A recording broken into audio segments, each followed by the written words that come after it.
جانا جنت دے اندر او حیدر نال کانٹیکٹ کرے نعرہ حیدری رحم اللہ من قرأ الفاتحہ بسم اللہ الرحمن الرحیم الحمد للہ رب العالمین الرحمن الرحیم مالک یوم الدین ایاک نعبد و ایاک نستعین اہدنا الصراط المستقیم صراط الذین انعمت علیہم غیر المغضوب علیہم ولا الضالین صلی علی محمد وعلی محمد اعوذ باللہ من الشیطان الرجیم بسم اللہ الرحمن الرحیم الحمد للہ الذی لا یبلغ مدحتہ القائلون ولا یحصی نعماءہ العادون ولا یعدی حقہ المجتہدون الذی لیس لصفتہ حد محدود ولا نعت موجود ولا وقت معدود ولا اجل ممدود فطر الخلائق بقدرته ونشر الرياح برحمته الصلاة والسلام على الرسول المسدد المصطفى العمجد المحمود الأحمد سيدنا ومولانا ومولى الكونين جد الحسن والحسين عاني أبا القاسم محمد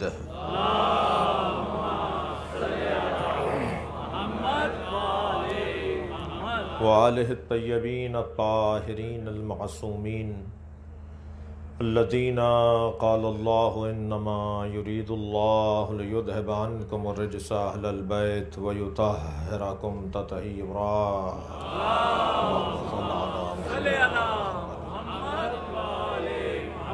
ولعنۃ اللہ علی اعدائہم اجمعین من یوم عداوتہم الی قیام یوم الدین اما بعد قال الحکیم فی قرآن الکریم بسم اللہ الرحمن الرحیم قل یا عبادی الذین اسرفوا علی انفسہم لا تقنطوا من رحمت اللہ ان اللہ یغفر الذنوب جمیعا صلوات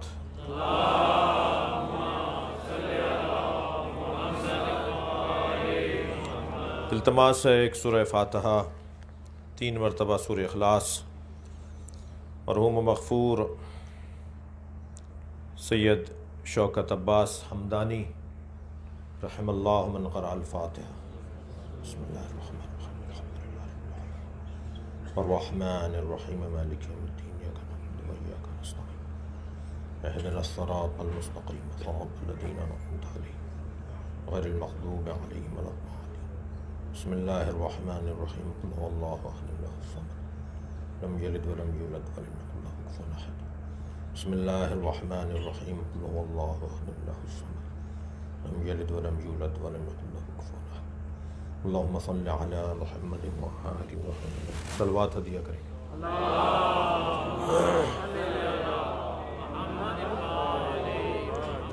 سورہ مبارکہ زمر کی 53ویں آیت ہے جو میں نے آپ کے سامنے پڑھی ہے۔ پہلے تو اللہ کی بارگاہ میں اس کا شکر کہ اس نے ہمیں مخلوقات میں انسان خلق کیا۔ یہ مائک اختیار نہیں رکھتا کہ کمپنی پر اعتراض کرے کہ مجھے مائک کیوں منع دیا۔ میرے کپڑے حق اعتراض نہیں رکھتے کہ وہ کسی کارخانے پر اعتراض کریں کہ انہیں کپڑا کیوں بنا دیا، انہیں قمیص کیوں بنا دی، ٹوپی کیوں نہیں بنائی۔ میری انگوٹھی جو چاندی کی بنی ہوئی ہے اسے اعتراض نہیں ہے کہ اسے جھومر کیوں نہیں بنایا، اسے گوشوارہ کیوں نہیں بنایا، انگوٹھی کیوں بنا دیا۔ ان کیمروں کو، اس اسٹینڈ کو کوئی ایک چاہیے مخلوق کے جسے اعتراض کرنے کا اپنے خالق پر یہ حق ہو کہ اسے کیوں بنا دیا۔ تو طے کر لیا جائے کہ ہم مخلوق ہیں یا نہیں۔ اگر ہم مخلوق ہیں تو ہمیں بھی خالق پر یہ اعتراض کرنے کا حق نہیں کہ اس نے ہمیں انسان کیوں بنا دیا۔ بلکہ میں اس سے بالا تر بات کرنے سے پہلے اتنا کہوں، ہمیں بھی کوئی اعتراض نہیں اس سے بالا تر بات، بلکہ اس کا شکر ادا کیا جائے گا کہ اس نے ہمیں جانور نہیں پیدا کیا، اس نے ہمیں پودوں میں نہیں رکھا، انگوٹھی میں جڑا ہوا نگینہ چاہے ہیرا ہی کیوں نہ ہو، مگر ہم تیار نہیں ہیں کہ ہمیں ہیرا بنا دیا جائے۔ تو جب ہم پتھروں میں ہیرا بننے کو تیار نہیں ہیں اور جانوروں میں سمجھدار جانور بننے کو تیار نہیں ہیں اور پودوں میں بھی اسی طرح کوئی اچھا پودا اور پھول بننے کو تیار نہیں ہے، تو پھر پہلے تو شکر ادا ہونا چاہیے کہ اس نے ہمیں اس سانچے میں ڈھالا ہے اور اس پیکر میں ڈھالا ہے جو تمام مخلوقات سے افضل ہے۔ پھر اس افضلیت میں اور اضافہ ہو جائے کہ اگر میرے زبان سے اور میرے لبوں سے محمد نکلتا ہو، صلوات پڑھیں گے محمد و آل محمد، اللہم صل علی محمد و آل محمد،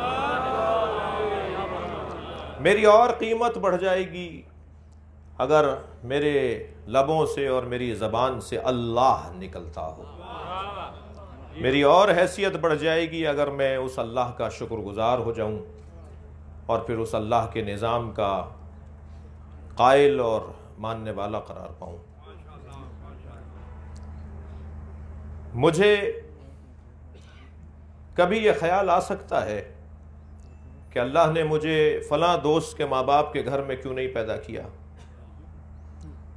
آج کا بچہ جب اپنے ماں باپ سے کچھ لمحے کے لیے خفا ہوتا ہے تو وہ یہ سوچ رہا ہوتا ہے کہ مجھے فلاں دوست کے ماں باپ کے گھر میں اللہ نے کیوں نہیں خلق کیا، مجھے مثلاً پنجابی بولنے والا کیوں پیدا کر دیا، مثلاً مجھے عربی بولنے والا پیدا کیوں نہیں کیا، مجھے مثلاً اس شہر میں کیوں رکھ دیا، مجھے اس شہر میں کیوں نہیں پیدا کیا، کیوں نہیں کیا، کیوں نہیں کیا، کیوں نہیں کیا۔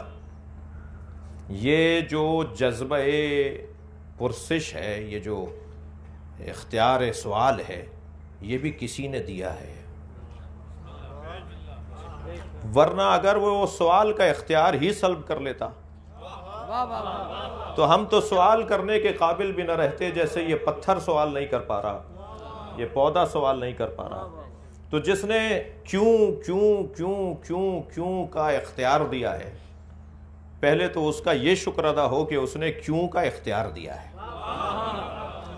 پھر اس کا پیار دیکھیے کہ وہ ساری مخلوق میں کس سے کتنا پیار کرتا ہے، یہ اپنی جگہ، لیکن سب سے زیادہ پیار وہ انسان سے کرتا ہے۔ یہ قاعدہ بھی میرے بچوں کے ذہن میں رہے کہ ہمیشہ خالق اپنی مخلوق سے کسی اور سے زیادہ پیار کرتا ہے۔ جس کمپنی میں یہ مائک بنا ہوگا، اس کمپنی کو جتنا اس کا احساس ہوگا کسی اور کمپنی کو نہیں ہوگا۔ جس کمپنی میں کیمرہ بنا ہوگا، جس کمپنی میں یہ LCD، یہ جو ہماری تصویر بڑی کر کے دکھا رہا ہے، دوسری کمپنی کو اس سے اتنا پیار نہیں ہوگا۔ اگر یہاں اس کا کوئی مالک بیٹھا ہو اور کوئی اس کے جو بٹن ہیں، تار ہیں، ان میں اگر تصرف کر رہا ہو تو سب سے زیادہ وہ پریشان ہوگا کہ جا کر اسے سمجھائے کہ بھائی میرے سامنے تو اسے خراب نہیں کرو۔ اس لیے کہ مخلوق کو خالق سے جو رشتہ ہے، خالق کو اپنی مخلوق سے جتنا پیار ہے وہ شاید ہی کسی اور کو پیار ہوتا ہو۔ تو جب میں دو شعر کہہ لوں، ایک نظم کہہ لوں، ایک قصیدہ کہہ لوں، ایک منقبت لکھ لوں، ایک نعت لکھ لوں، ایک حمد لکھ لوں، تو اور میرا کہا ہوا شعر کوئی اگر بگاڑ کے پڑھ رہا ہو تو مجھے اس سے نفرت ہو رہی ہوتی ہے، میں اس سے خفا ہو رہا ہوتا ہوں، اس لیے کہ وہ میرا شعر بگاڑ کے پڑھ رہا ہے۔ تو جب خالق مخلوق کو بگڑتا ہوا دیکھتا ہے تو یہ فطری تقاضا ہے کہ اسے دکھ ہوتا ہے، اسے تکلیف ہوتی ہے۔ یہی قاعدہ، یہی قانون احسن الخالقین کے ہاں بھی ہے۔ وہ جو سب سے اچھا خالق ہے، جو سب سے بڑا خالق ہے، وہ بھی اپنی مخلوق سے اتنا ہی پیار کرتا ہے جتنا کوئی بھی مخلوق سے خالق پیار کر سکتا ہو۔ یہ البتہ طے ہے کہ وہ خالقوں کا خالق ہے۔ میں نے جب شعر لکھنے کے لیے قلم اٹھایا اور بعد میں مجھے مثلاً میرے ناظم محترم نے یہ کہہ کر پکارا کہ فلاں شعر کے خالق کو بلا رہا ہوں، تو میں نے جب مصرے جوڑے تھے تو الفاظ میں نے خلق نہیں کیے تھے، وہ پہلے سے بنے ہوئے تھے۔ میں نے تو الفاظ کو بندش میں اور وزن میں ڈھال دیا تھا تو خالق بن گیا، کمال تو یہ تھا کہ لغت بنا کے دکھاتا. میں تصویر بنا لوں کیونکہ پہلے حقیقت موجود ہے، پھر میں نے تصویر بنائی ہے. کمال تو یہ ہے کہ کوئی تصویر بنائے تو پانی پر بنائے. ہم اس خالق کی بات کر رہے ہیں جو تصویر بناتا ہے تو کاغذ پر اور دیوار پر نہیں بناتا بلکہ پانی پہ تصویر بناتا ہے. اور پانی بھی اتنا گندیدہ پانی ہے کہ جس کے لگ جانے سے غسل واجب ہو جائے. لہٰذا میرے مولا علی فرماتے ہیں انسان تکبر کس بات کا ہے؟ تیرا اول بھی نجاست ہے، تیرا آخر بھی نجاست ہے، اور تو اپنے ساتھ چار نجاستیں لے کر پھر رہا ہے. تو اپنے اوپر ہی اگر غور کر لے تو تکبر تیرا ایک لمحے کے لیے مٹ جائے. عزیزان گرامی، انسان کو اللہ نے جذبات دے کر بھیجا ہے. بھوک ایک جذبہ ہے، پیاس ایک جذبہ ہے، جنسی تسکین ایک جذبہ ہے، اور جو اللہ دے کر بھیجتا ہے اس کے باقی رہنے کا انتظام بھی وہی کرتا ہے. وہ پیاس کا جذبہ دے کر جب بھیج رہا تھا تو اس نے پانی کا انتظام بھی کیا. وہ بھوک کا جذبہ جب دے کر بھیج رہا تھا تو اس نے غذا کا انتظام بھی کیا. اور ایسا وہ منتظم ہے، ایسا وہ محتمم اور منصرم ہے کہ ابھی کھانا کھانے والا بعد میں آئے گا، اس کے کھانے کا انتظام وہ پہلے کر دیتا ہے. یہ کچھ دیر پہلے جو خون سے غذا لے رہا تھا، اب دنیا میں آنے کے بعد دودھ اس کی غذا ہے. تو یہ دنیا میں بعد میں آئے گا. خون کو دودھ میں تبدیل کرنا وہ خالق کا کام ہے. وہ رگوں میں بہنے والا خون ایک مرتبہ دودھ میں تبدیل ہو جاتا ہے، اور چاہتا تو کچھ اور بھی عطا کر دیتا، لیکن جتنی ضرورت اور جیسی ضرورت تھی اس کے مطابق اس کی غذا کا انتظام کیا. ابھی اس کا نظام ہاضمہ اتنا مضبوط نہیں ہے کہ اسے ثقیل غذائیں دی جائیں، لہٰذا رقیق غذا سے اسے پالنا شروع کیا. جب اس کا نظام ہاضمہ آہستہ آہستہ مضبوط ہو جائے گا تو اس کی غذاؤں کو ثقیل کیا جائے گا، اور ثقیل غذائیں بغیر چبائے کیسے ہضم ہوں گی، لہٰذا دانت بھی دے دیے جائیں گے. یہ بظاہر سامنے کی اور سیدھی سچی باتیں ہیں، مگر قرآن کی اس آیت کا عکاس ہیں کہ جو سورہ مبارکہ فصلت کی 55ویں آیت ہے، جس میں ارشاد ہو رہا ہے سنوریہم آیاتنا فی الآفاق وفی انفسہم حتی یتبین انہ الحق. ہم پوری کائنات میں اپنی نشانیوں کو رکھیں گے، اور اے 6 فٹ کے انسان تیرے اندر بھی اپنی نشانیاں رکھیں گے. صحراؤں میں، دروں میں، بیابانوں میں، غاروں میں اللہ ڈھونڈنے والوں، ذرا آئینے میں اپنے آپ کو دیکھ لو، تمہیں اللہ مل جائے گا. صلوات پڑھیں گے محمد و آل محمد پر.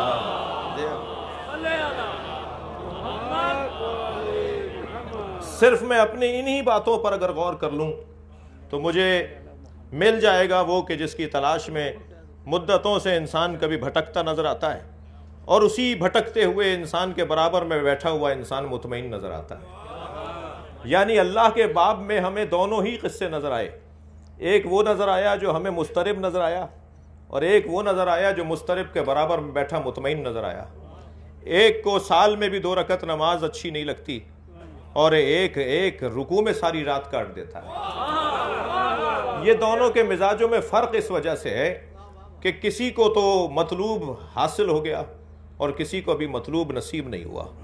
ڈھونڈنے والا وہ بھی ہے کہ جسے مل گیا، اور ڈھونڈنے والا وہ بھی ہے جسے نہیں ملا. ہاں، فرق اتنا ہے کہ بعض لوگ ڈھونڈنے کے لیے جس رستے کو انتخاب کرتے ہیں، جس رستے کا انتخاب کرتے ہیں، وہ رستہ صحیح نہیں ہوتا، اور وہ سمجھ رہے ہوتے ہیں کہ صحیح ہے. میں کیسے اس کو ڈھونڈوں، میں کیسے اسے تلاش کروں کہ جو میری زندگی کے لیے، میرے احساسات، میرے جذبات، میرے خیالات، میرے افکار کے لیے مجھے تسلی عطا کرنے والا ہے. اس کا بہترین رستہ یہ ہے کہ جنہیں وہ مل گیا ان سے دوستی کر لی جائے، جو اس تک پہنچ گئے ہیں ان سے پیار کر لیا جائے. اور عزیزان گرامی، کوئی زور زبردستی بھی نہیں ہے. ہر جگہ کی ایک ہی آواز، ہر بیٹھک کی ایک ہی پکار، ہر ادارے کا ایک ہی عنوان کہ میرٹ پہ تقرریاں ہونی چاہیے، میرٹ پہ داخلے ہونے چاہیے، میرٹ پہ تبادلے ہونے چاہیے. ہم بھی 1400 سال سے مجلسیں اسی لیے کر رہے ہیں کہ نبی کے ساتھ میرٹ پہ ماننا چاہیے.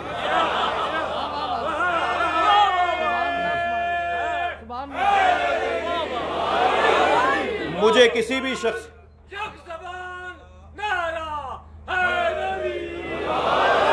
مجھے کسی بھی شخصیت کے اوپر تبصرہ کرنا روا نہیں ہے، مگر میں اتنا مانتا ہوں کہ تمام محترم ہیں، مگر محترموں میں محترم علی کی ذات ہے۔ بہت بڑے بڑے عالم ہیں، مگر وہ عالم کیسا ہے جس کے لیے کوئی یہ کہتا ہوا نظر آئے کہ اگر علی نہ ہوتے تو میں ہلاک ہو گیا ہوتا۔ بہت بڑے بڑے شجاع ہیں، مگر جو یہ کہتے ہوئے نظر آئیں کہ علی کو میدان میں تنہا لڑتے ہوئے دیکھ کر ہمیں شجاعت سمجھ میں آتی ہے۔ لہٰذا جتنے بھی کمالات ہیں ان کمالات کو خلاصہ کیا جائے تو 5 کمالات میں تقسیم ہوتے ہیں، خلاصہ ہوتے ہیں، مختصر ہوتے ہیں، تلخیص ان کی 5 کمالات میں ہوتی ہے۔ سب سے پہلا کمال علم ہے۔ ہماری عزیزہ کے لیے، ہماری بچی کے لیے، ہماری بھتیجی کے لیے رشتہ آیا۔ لڑکا بڑا خوبصورت تھا، شکل صورت بڑی اچھی تھی، قد بڑا اچھا تھا، خاندان بھی کوئی چھوٹا نہیں تھا اور پیسہ بھی کم نہیں تھا، مگر وہ اپنا نام بھی نہیں لکھنا جانتا تھا۔ سب نے کہا رشتہ کر دو۔ ہم نے کہا ہمیں اس سے رشتہ کرنا ہے، مگر ہم اس سے رشتہ کریں گے جو کم سے کم پڑھا لکھا تو ہو۔ سارے عنوانات ہوں اور جاہل ہو تو انسان اپنی بچی بھی اسے نہیں دیتا۔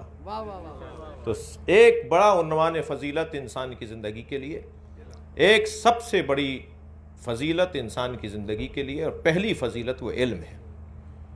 اور عزیزان گرامی، میں اپنے ان بچوں سے جو مجھ سے پیار کرتے ہیں، ان جوانوں سے گزارش کروں گا کہ خبردار، فارغ رہنے والا جوان نہ اللہ کو پسند ہے، نہ نبی کو پسند ہے، نہ اہل بیت نبی کو پسند ہے۔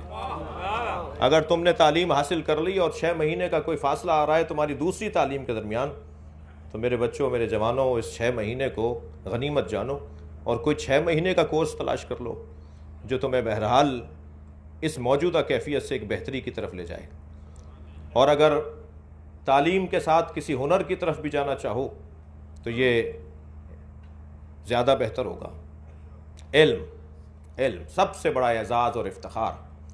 مولا علی سے پوچھا گیا، یا علی، آپ کے فضائل تو بہت ہیں ہمارے نزدیک، پوچھنے والا صحابی ہے، خود آپ کے نزدیک آپ کی سب سے بڑی فضیلت کیا ہے؟ تو مولا نے سورہ مبارکہ رعد کی 43ویں آیت کی تلاوت فرمائی، وَيَقُولُ الَّذِينَ كَفَرُوا لَسْتَ مُرْسَلًا قُلْ كَفَى بِاللَّهِ شَهِيدًا بَيْنِي وَبَيْنَكُمْ وَمَنْ عِنْدَهُ عِلْمُ الْكِتَابِ۔ فرمایا سب سے بڑی فضیلت میری یہ ہے کہ اللہ نے مجھے اپنے ساتھ گواہ رسول اور عالم کتاب بنایا ہے۔ علی کی سب سے بڑی فضیلت یہ ہے، خود بقول مولا علی، کہ مجھے اللہ نے عالم الکتاب قرار دیا ہے۔ عزیزان گرامی، علم ایک بڑی فضیلت ہے اور سب سے بڑی فضیلت ہے۔ علم کے بغیر اگر سخاوت آ جائے گی تو وہ سخاوت نہیں رہے گی، فضول خرچی ہو جائے گی۔ علم کے بغیر اگر بازوؤں میں دم آ گیا اور میدان میں اترنے کا حوصلہ مل گیا تو وہ شجاعت نہیں ہوگی، دہشت گردی ہو جائے گی۔ کسی طرح دہشت گردی کو شجاعت بنایا جائے اور کسی طرح فضول خرچی اور اسراف کو سخاوت بنایا جائے تو اس کا نسخہ یہی ہے کہ ان تمام کمالات پر علم کو حاکم بنا دیا جائے۔ البتہ ذہن عالی میں رہے کہ علم بذات علم اور فقط علم وبال جان بھی ہے اور حجاب اکبر بھی ہے۔ اگر علم کے ساتھ تربیت نہ ہو، میں گلہ کروں گا اسلام آباد میں بیٹھ کر وزارت تعلیم سے کہ ہمارے ہاں وزارت تعلیم تو ہے، وزارت تعلیم و تربیت نہیں ہے۔ آپ اگر تعلیم کے ساتھ تربیت نہیں دیں گے تو پھر یہی ہوگا جو ہوا، یہی ہوگا جو ہوا۔ عزیزان گرامی، مگر فاقد شے موتی شے نہیں ہو سکتا، جس کے پاس خود نہیں ہے وہ دینے والا نہیں ہو سکتا۔ صلوات پڑھ لیں محمد۔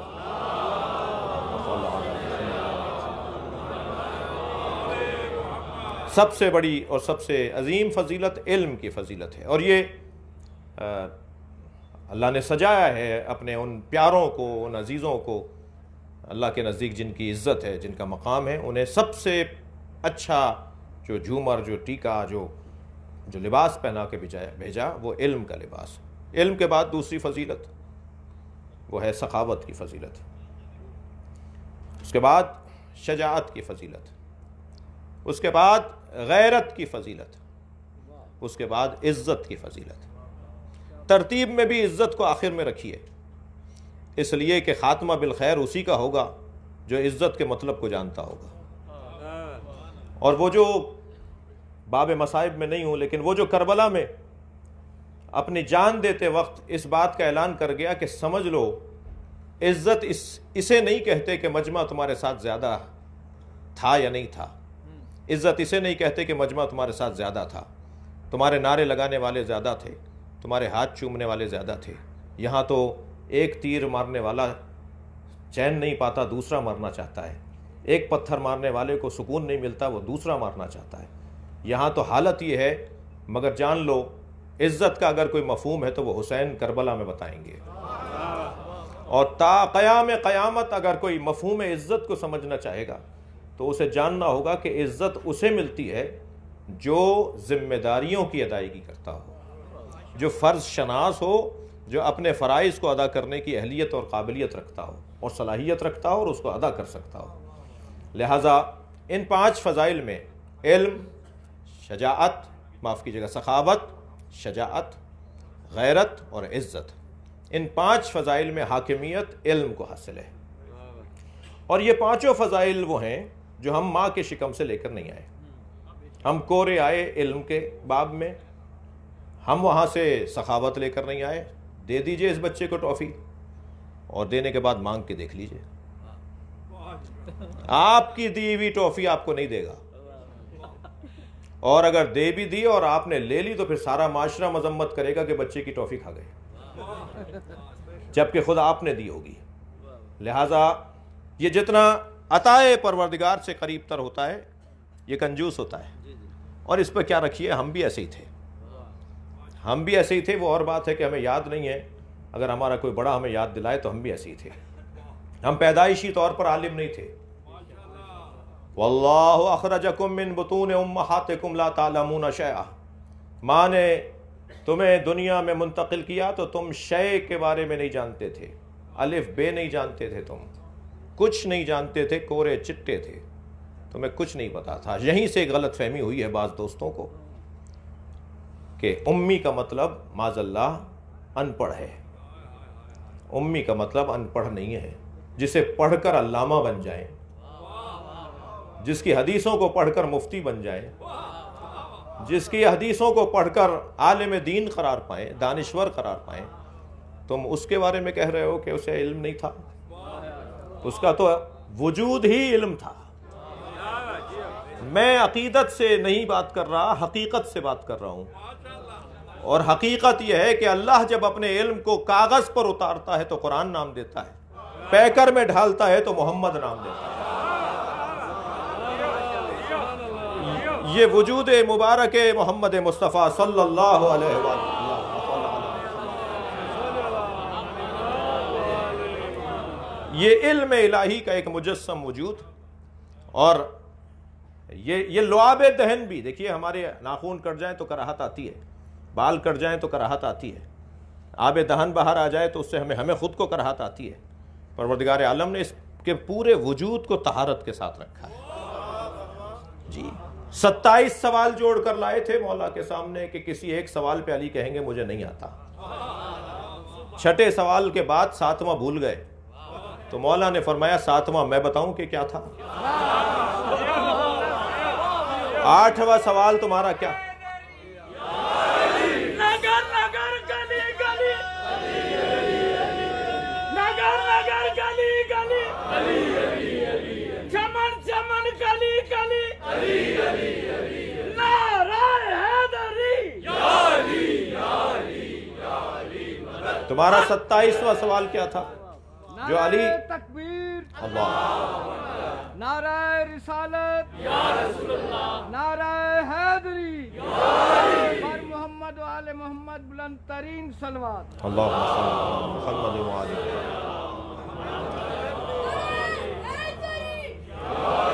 میرے مولا جناب سلمان فارسی رضی اللہ تعالیٰ عنہ رضوان اللہ تعالیٰ علیہ کے ساتھ ہمراہ تھے سفر میں. ایک صحرا میں ان گنت چیونٹیاں نظر آئیں تو جناب سلمان فارسی نے فرمایا کہ یا علی، ان کی تعداد تو اللہ جانتا ہے، اچھا یہ لب و لہجہ آج بھی ہمارے یہاں کبھی کبھی نظر آتا ہے، بہت زیادہ انصاف نہیں کر رہے ہوتے ہم اللہ کے ساتھ، نیچے لے آتے ہیں بات کو. کہنے لگے مولانا اپنے شیعہ لوگوں کو سمجھائیے، اپنے سنی خوش عقیدہ مسلمانوں کو سمجھائیے، یہ جو مزاروں پہ جانے والے لوگ ہیں، یہ جو درگاہوں پہ جانے والے لوگ ہیں، یہ شرک کرتے ہیں، انہیں ذرا سمجھائیے. میں نے کہا جی کیا مسئلہ ہے؟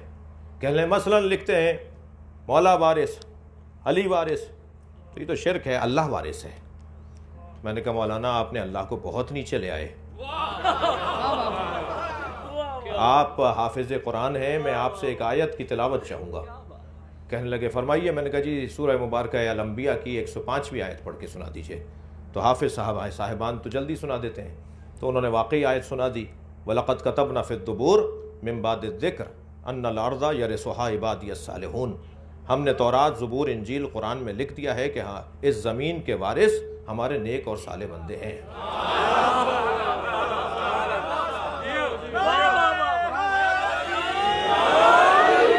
میں نے کہا مولانا آپ سے ایک علی وارث ہضم نہیں ہو رہا تھا، ہم 14 کو وارث مانتے ہیں. یہ کیا بات کھول کے اچھا بول کے اہل بیت کے دشمنوں پہ لعنت بے شمار کرتے ہوئے اچھا نعرہ حیدری. عزیزان گرامی، محفل کی جو کیفیت ہے اس کو ملحوظ رکھتے ہوئے توجہ چاہوں گا.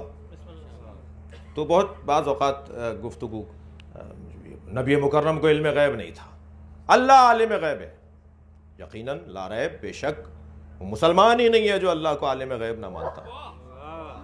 اللہ العلم للہ، الغیرت للہ، العزت للہ، القدرت للہ، سب چیزیں اللہ ہی کی تو ہیں، مگر جو جس کی چیزیں ہیں اس نے تمہیں کوتوال تو نہیں بنایا کہ اس کو نہ دینا اور اس کو نہ دینا. جس کی چیز ہے وہ خود دے رہا ہے. عزت اللہ کی ہے، جسے چاہے عطا کرے. علم اللہ کا ہے، جسے چاہے عطا کرے. قدرت اللہ کی ہے، جسے چاہے عطا کرے. وہ خیبر کا دروازہ جو کئی لوگ کھولتے بند کرتے تھے، جب مولا نے ایک ہاتھ سے کھول دیا، ایک انگلی سے کھول دیا، آپ کہہ دیجئے اکیلے علی نے کھول دیا. جی اتنا تو ہضم ہوگا کہ اکیلے علی نے کھول دیا. تو پوچھا یا علی اتنا بڑا دروازہ آپ نے کیسے کھول دیا؟ تو کیا فرمایا علی نے؟ ما قلعت باب خیبر بقوت جسمانیہ، میں نے اپنی قوت جسمانیہ سے باب خیبر نہیں اکھاڑا ہے، قلعتها بقوت رحمانیہ، میں نے رحمانی قوت سے اکھاڑا ہے.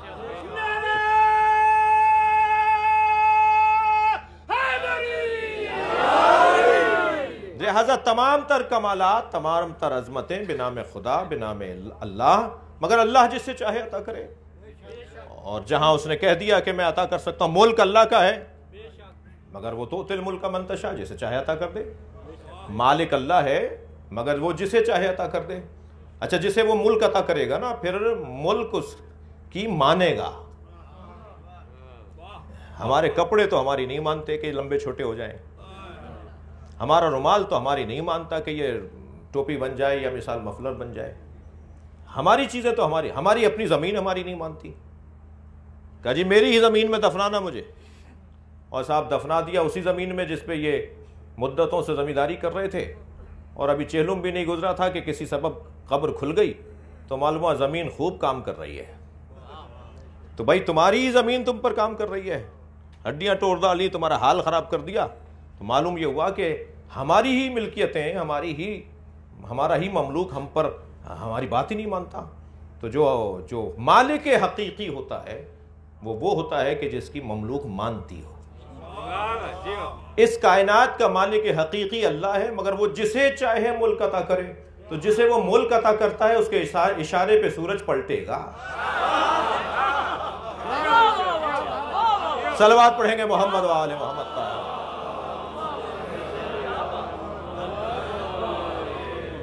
تو یہ تمام عنوانات انسان ماں کے شکم سے نہ علم لے کر آیا، نہ ماں کے شکم سے وہ سخاوت لے کر آیا، نہ ماں کے شکم سے وہ شجاعت لے کر آیا. ذرا چھوٹے بچے کے سرانے اونچی آواز میں بات کر کے دیکھ لیجئے، گھنٹوں روئے گا، اتنا بہادر ہے یہ. تو یہ پیدائشی بہادر نہیں ہے، اور نہ ہی ماں کے شکم سے یہ غیرت لے کر آیا. کوئی بھی گود میں اٹھا لے